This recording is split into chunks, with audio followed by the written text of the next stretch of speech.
bureaucrats are trembling as Trump continues to threaten the Department of Education. It is looking like massive changes are coming soon, which is causing liberals to panic as they realize their influence will be utterly decimated if they're not able to continue indoctrinating our kids through public school propaganda. The Biden administration's Department of Education repeatedly targeted local schools, imposing a very dangerous leftist agenda that indoctrinates our children at every level. This glaring federal overreach strips parents and local communities of their rights to raise and educate their children.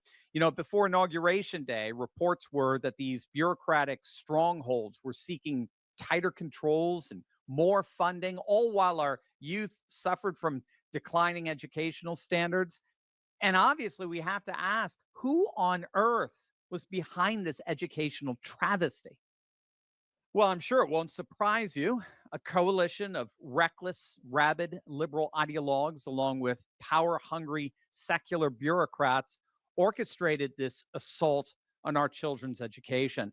Now, ironically, they actually deny their involvement in all this, all the while pushing for more federal intervention instead of allowing states to pursue their own educational standards. And I need not tell you, every year, the ramifications of their reckless policies are becoming increasingly visible across our nation. Many are looking for an alternative, but they're concerned.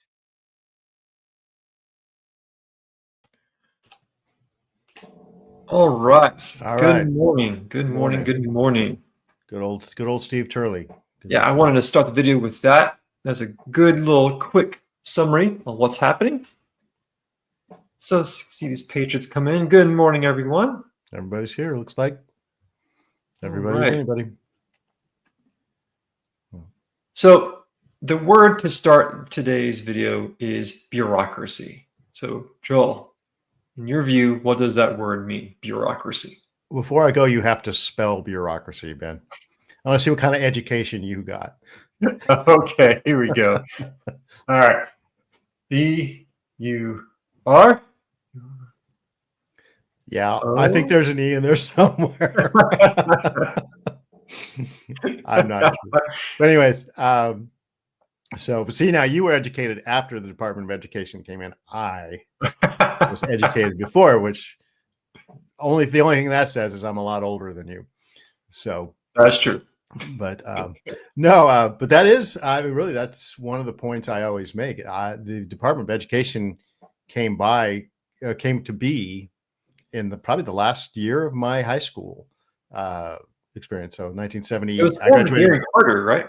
What's that? Yeah, it was Jimmy Carter. Jimmy Carter. Yeah. So I graduated in 1978. I think he formed it. I think it's one of the first things he did when he came. He came to office 77. So it would have been right at the end of my public school, at least, K through 12 experience. So my education was all through the state of California. Which at that time was the best place to be educated. That's why my parents got in the car like Lucy and Ricky in 1955 and came out to California, singing California, here we come, whatever. So that's why, and I try and tell people this, the Department of Education wasn't always around. It wasn't meant to be around. And I was just listening to Al Mohler. It's something interesting because you always think the teachers unions are neck deep into this stuff, which they are. But he was saying that originally, and I don't remember this, but the teachers unions were against the Department of Education. I think they thought it would take away their power, maybe. I'm not sure. But then I think once they were into it, they realized they can ride the gravy train and get more money through the Department of Education. And that's one of the reasons why they're fighting tooth and nail. It's always about money. Right. It's about money and it's about their agenda. But when you get right down to it, take away their money and they'll go down fighting and screaming and kicking. So right. To me, this really boils down to that word bureaucracy. So on one hand, the word bureaucracy can simply mean an organization that's simply for government ran by people who are not elected. Okay. But then bureaucracy also pertains to waste, to wasteful spending, egregious red tape, things that shouldn't need to be there, but are there. We have to just deal with it. But what's happening that we've seen over the past month so far is we have seen this administration slashing left and right, cutting wasteful spending constantly. And the Department of Education is just another thing that they are saying, wait a second, we're spending tons of money on these things that we don't need to spend money on. And so this really boils down to, okay, what's happening? This department has a special connection to me because I was raised in a family of teachers. My mom was a teacher, my dad was a teacher. I was a teacher for a little bit, and I love it. And there's thousands of great, amazing teachers all across the nation. But the question is, how much control should the federal government have over education? And that's something that can be debated left and right. From my point of view, should the department exist? Personally, not at all. However, I do understand the argument for federal funding. Some schools might need federal funding, some may not need federal funding. But bottom line, the question is, what's actually happening? Patriots, as we all know, is very easy to get lost in the sauce, get lost in all the news happening about the dismantling of the Department of Education. Well, I gotta remind everyone, let's not forget, you can go look at the executive orders and see exactly what's going to happen. So let's do that today. All you got to do is go to Google or DuckDuckGo, type in 2025 executive orders. The first area here is a bunch of news. We don't want the news. No. We want the actual executive order. Please scroll down. Federal Register. Yep, federalregister.gov. And then you just start exploring. And this shows you everything. And there's been a lot of executive orders recently. Yeah, we've looked at this before. Right. This is a phenomenal source that can provide you the facts. And this is managed by the National Archives. Okay. So let's go down. Let's see here. Here we go. Executive Order 14242. Improving education outcomes by empowering parents, states, and communities. Now, we're not going to read this whole thing, obviously, but right off the bat, we're going to cover some key points here. So, Joel, if you do me a favor, read me this first. Let me zoom in here first. Oh, yeah. Let me zoom in for you. There you go. Taxpayers spent, whoops, where'd you go? There we go. Yeah, taxpayers spent around $200 billion at the federal level on schools during the COVID-19 pandemic, on top of the more than $60 billion they spend annually on federal school funding. So that's what's been billion happening. with a B. Yes. Right. Then it explains the history of the department, how it started. But here's the problem, though. While it may have started with some good intentions, where it is today is quite far from that. If you read those two sentences for me, please, sir. Oh, again. Okay. Since then, the Department of Education has entrenched the education bureaucracy and sought to convince America that that federal control over education is beneficial. While the Department of Education does not educate anyone, it maintains a public relations office that includes over 80 staffers at the cost of more than $10 million per year.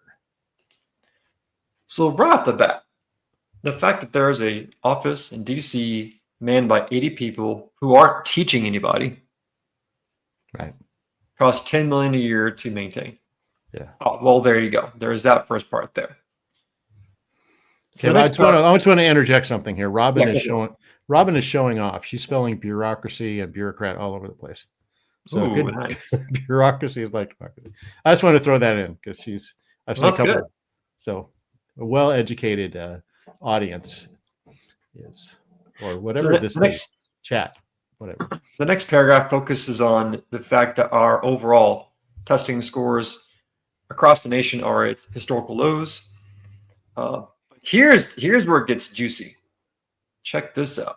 I'll read this part for you. The Department of Education currently manages a student loan debt portfolio of more than $1.6 trillion. Really? I Fun did not fact. know that. This means the federal student aid program is roughly the size of one of the nation's largest banks, Wells Fargo.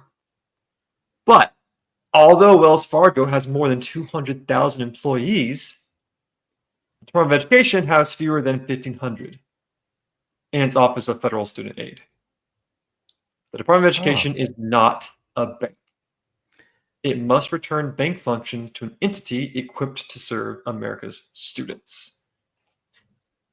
So this I is did not know one that went through the Department of Education. Okay, I guess I should have known that. But yeah, this is one component of this department. This just goes to show how big and bloated it is.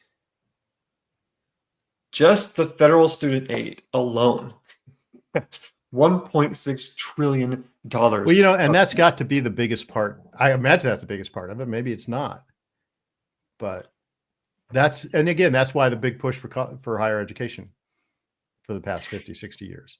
You know, how much money goes into colleges?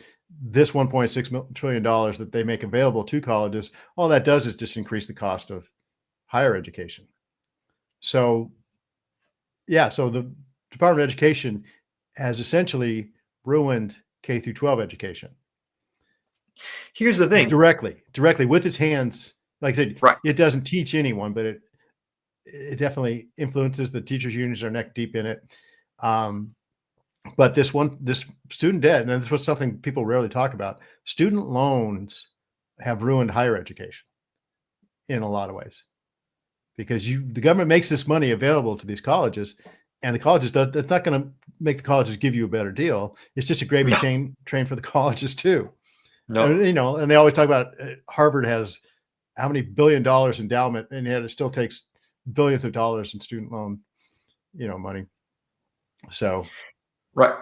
And it just helps its cost. It'll now, Harvard has nothing but incentive to raise the cost of its tuition because all that student loan money is there. So this is something I'm very passionate about, because I've spent a big chunk of my life in higher education and then teaching the next generation. Right. I've been in the public and private sector, and I can tell you from firsthand knowledge, there's been something very pernicious going on in the past few years, as Dr. Turley pointed out. Not only are students being not forced, but being encouraged to put their whole life in debt for a degree that might just be worthless, to go to a college that's completely worthless. And then on the other hand, this same department is also forcing woke ideology down the throats of kids, of the teachers and the kids. And they had no say in it. But now they will. And so this part of the executive order goes into the actual steps that will be taking place. So here we go. The new Secretary of Education shall ensure the facility of the closure of the department and return authority of education back to the states and local communities. I paraphrase that because there's a lot of jargon. While ensuring the effective and uninterrupted delivery of services, programs, and benefits on which Americans rely. Now that's important here. Okay. What you will see across YouTube and across other news agencies is, they're demolishing the Department of Education. They're going to get rid of all the programs for people with disabilities. They're going to get rid of all the funding for low-income schools. They're focusing on things that do sound pretty bad at the surface level. But when you read the actual executive order, it says the new secretary will downsize the department and return it back to the states while ensuring uninterrupted delivery of services, programs, and benefits on which Americans rely. And so basically, I'm sorry, let me add this one more time. So this is then followed up by a paragraph that talks about, even though this department will be slashed, it will still exist at a very, very small level. And any future federal funds that are requested by schools will go through a very rigorous process. And so that's the main takeaway. That's the main point, that you won't hear from the screaming of everyone on the left. Anything involving DEI is gone. For sayonara. We're not going to be funding garbage like that. Now, if there are schools that do need federal funding because they're just serving low-income students, that still might happen. But that's going to be done on a case-by-case basis. Yeah, and I'm not, the old argument for this used to be, block grants to the states. The money in earmarked for education should go to the states, and have the states administer that where they see fit. I don't know. I would tend to say don't keep it bare bones. Eliminate the whole department, because if that thing is still there 20 years from now, there's no guarantee that it's not going to metastasize back to what it is now, or even worse. And then there's be all kinds of safeguards against, doing what we're doing now. So, I hear that and kind of went, I would just cut it. You do this, don't do it halfway, do it. But, and then block grant those through tax, tax breaks, whatever, figure out a way for the states to take care of these things themselves, because these things are not, you're the Constitution vet, right?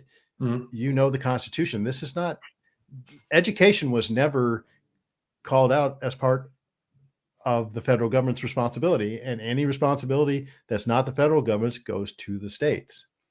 So I would, the purist in me would like to say that just, no, we're the federal government. We have nothing to do with education. The states, it's all yours. No federal money, no nothing. Figure it out. In the meantime, we're cutting the rest of the massive government. We'll reduce everyone's federal tax burden. States, you take care of that however you can. That would be the ideal. Whether that's going to happen is very unlikely. But this is where it gets interesting, because Trump, as president, he can slash left and right and remove. That's his authority.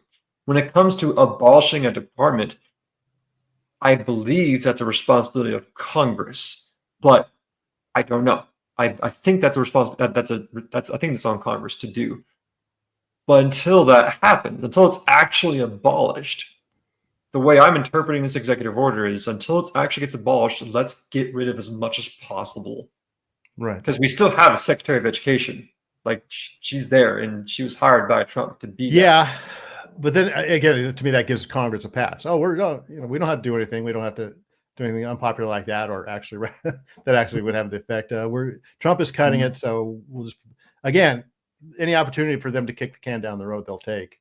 And then, but that's just, what reading between the lines in this, I understand what they're doing, but it's also, there's a little bit of politics here saying, okay, we want to do the right thing, but we understand it's going to ruffle some feathers, so we don't want to quite do but that's politics, I guess. I think it's really split in half. There's two big chunks to this. The first big chunk is that $1 trillion in predatory debt that students are forced to take.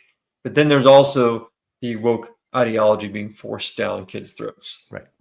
And I think this really came from the DEI being forced down kids' throats. Because I can speak personally from that.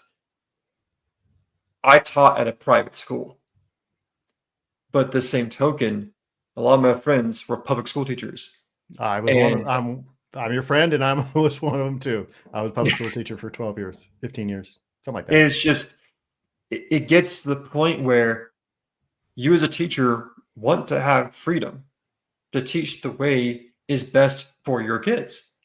Cool. But you want to do that without constant fear of someone looking over your shoulder, making sure, are you abiding by these guidelines? Are you making sure you're incorporating these things that we got federal funding for? It's that type of world that we're trying to get away from. Well, yeah, and also, private school, probably you didn't have this problem as much, but in the public schools, one of the big things was the ADA, which the federal funding came through. That's the acronym for whatever funding source that was. And that was dependent on how many students you had in your school. I taught at the lowest demographic school in San Diego City Schools for 8 years. And we had a terrible gang problem. But out of like 2,200 students, there was like probably 100, maybe 150 students that were the real problem. And if you got rid of those 150 students, it would have been great. Everybody would have gotten an education. The campus would have been safe, no problem. But they wouldn't do it because of that ADA. If we do that, we lose money. Okay, well, then you got gang fights at lunch, and you got teachers being, disrespected. I just froze. Are we freezing? You did a little bit, but you're okay now. Can you hear me? We can't hear you, yeah. Okay. Yeah, you're coming in sticky too. Okay. So that's another thing that this federal reliance on federal money did, was it created not only bad education, it created a bad educational environment. And all the other things too that came with it, like the free lunch programs where kids would, I used to walk out of my classroom after lunch and see, a hamburger laying there with one bite out of it, laying on the ground, bags of Cheetos, whatever, just laying around because it was free. And if the kids didn't, they would get it, they didn't throw it away. It's just, that was, to me, was just the picture of all the waste that these things engendered. So I always err on the side of abolish, get power back to the states. I'll always be on the side of that. Yeah. But let's answer the question on the title of this video. Who should be in charge of educating? At the end of the day, it's you. It's me. It's the parents. It's the family. The family unit is the one who ultimately is in charge of deciding education. And so you, me, all of us, the more we get educated in our life, the more we learn, the more we are taught. Always keep Colossians 2:8 in mind. Joel, if you can, sir, read for me this. See to it that there is no one who takes you captive through philosophy and empty deception in accordance with the human tradition, in accordance with the elementary principles of the world, rather than according to Christ, in accordance with Christ. In a nutshell, it's be mindful. As you go through your life and get educated, you're going to be taught things that go against Christ. It's going to happen. What do? Do you just blindly believe it, or do you hear it, take it with a big chunk of salt, and then make sure, that doesn't seem right. Let me verify that with the word, and you do go back, you read the truth, and you're like, okay, what I was taught was not the truth. So it's just one of those things where getting educated is still good. You still want to do that, but just be mindful. Right. And again, my thing would be the philosophy and empty deception in accordance with human tradition, in accordance with the elementary principles of the world. That's what the educational establishment is in a nutshell. It's a non-Christian worldview. It's a Marxist, humanist worldview, which is taken over. And that as Christians, that's the thing that we need to fight against. And we need to know our own worldview and our own principles. We need to know the traditions and principles that are in accordance with Christ, that it says here. And the most elementary one, and the ones I see, and I talk about this all the time, you talk about who is responsible for educating the next generation. We need to make sure that there is a next generation. Because one of my topics that I've done time is nobody's getting married and having children anymore. Young people are not doing that because of what they've been indoctrinated with, mostly through schools, but through the media also. Schools and media have been a part of this. teaching them that don't have traditional Christian values, have humanist secular values, which are not in accordance with the basic principles of Christianity. And one of the principles, first things God said to Adam and Eve was be fruitful and multiply. Right. And traditional marriage, where you have a family that's where the education starts within the family. Well, no wonder the Department of Education wants to destroy the family. No wonder what these things want, because they don't want a family in charge of educating young people. They want to be in charge of educating young people. Well, if you go after the family, you're not going to have young people. And Christians, if you want your Christian worldview spread, you need to have a family. In Jeremiah 29, where it says, pray for the welfare of your city, right? That's kind of the new hip, trendy thing that churches like to say, these urban churches, we need to be urban and we need to be hip. And, but right before that, it says, hey, when you're talking about being captive, I think it was Babylon, it said, hey, be there, give your sons and daughters to marriage, have children, populate this city. That's the welfare of your city. The welfare of our society is Christians getting together, getting married, having children, raising the children as Christians. And that to me is the biggest threat to all this, is not only do we need to have the mindset that we're the ones in charge of educating our children, we need to have children. And I'm not one to talk. I don't have children of my own, but I have stepchildren. But this is a serious thing going forward. That we need to get our minds around, and the Christians and the church have to get their mind around this, because we've been infected with these principles too. So, right, absolutely. So I told you I'd go off a little on that, Ben. No, it's like everything always boils back down to the family. If you do not have a strong family unit with a husband and a wife, a mother and a father, you're already on a foundation that's crumbled. Now, am I saying there are bad single parents out there? No, not at all. I mean, I get it. Life happens. Sure. But at the same token, it's like you have to ensure that your family is set before you even begin to think about education. Some families, it's better for them to send them to private school. Some, it's better to send them to public school. And others, it's better to just homeschool. I mean, the beautiful thing is people forget that they have real options. And when their kids grow up, finish high school, they need to do what I did when I was a teacher. I would tell my students, don't you dare think about college, at least not now. Don't even think about it. I was the only teacher in the school I taught at that was against that. And my former boss hated I did that. I didn't care, because I do not want my kids putting their lives away in trillions of dollars of debt when they don't need to. You have options beyond just college after high school. I'm not saying it's all bad, but the point is you have options, and people need to remind themselves of that. Yeah. And that's what so many Christian parents have done. They've just blindly been slaves to this idea of my kids are going to college. And then the kids go to this college and the parents wonder why they lost their faith. Well, because you told them that education was more important than faith, and getting into the right college. That's good. Not to mention all the anxiety you put them through, to get the best grades. And I've been down this road. We should do a whole, you and I are both teachers. We should do a whole show on just teacher stories and education stories. I'm all for that. I am all for a deep dive in education, because we can cover elementary, high school, college.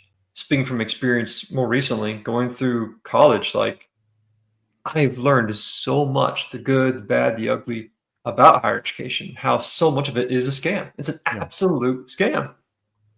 Yeah. But it is 10:59. Yeah, it is. And 55 seconds there, dude. Well, Joel, sir, if you can send us off, please, I'd greatly appreciate it. Oh, that's the whole thing. The education of your children, your education and the education of your children is a responsibility you've been given by God as a Christian, as a follower of his. Take it seriously. Don't give it to anybody else. Don't let Caesar take what is God's. Ooh, how about that? Awesome. I think so. And God is in charge. Amen. Not us, not you, not me. God's in charge of the whole story. And on that note, Patriots, have a wonderful day. Take care. See you next week.